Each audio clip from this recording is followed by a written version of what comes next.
स्वागत है आपका बी न्यूज नेशन में। मैं हूं आबिद हुसैन शेख। शातिर लॉरी चोर पुलिस की गिरफ्त में। बीजापुर शहर के जमखंडी नाका पर गांधी चौक पीएसआई के नेतृत्व में हाईवे पेट्रोलिंग की ड्यूटी के समय वाहन डिटेल्स चेकिंग के दौरान अशोक लाइलैंड वाहन की डॉक्यूमेंट्स चेकिंग करने पर कोई दाखिला नहीं मिलने से शक की बुनियाद पर ड्राइवर लिंगराजू और साथी ऋतिक को थाने लाकर पूछताछ करने पर यह चोरी की वारदात सामने आई है। इन्होंने अपने बयान में बताया है कि कुल 22 लाख कीमत के अशोक लाइलैंड वाहन को शिमोगा से चोरी की गई है। इनके इस बयान पर कार्रवाई करते हुए वाहन को जब्त करके इन पर बीजापुर गांधी चौक पुलिस थाना में मामला दर्ज कर लिया गया है। बाघमारे हॉस्पिटल में औरतों से जुड़ी हर बीमारी के इलाज के साथ अब शुरू हो चुका है डिलीवरी, चाहे नॉर्मल हो या सिजेरियन, कम दामों में किया जाएगा। 24 घंटे माहिर डॉक्टरों की निगरानी में।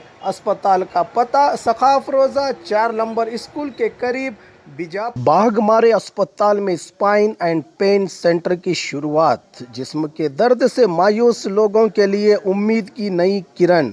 Intervention spine and pain physician के माहिर doctor Nazir Ahmed Kudligi MBBS MD FIPM करेंगे आपके मायूस बीमारी का उम्मीद से भरपूर इलाज।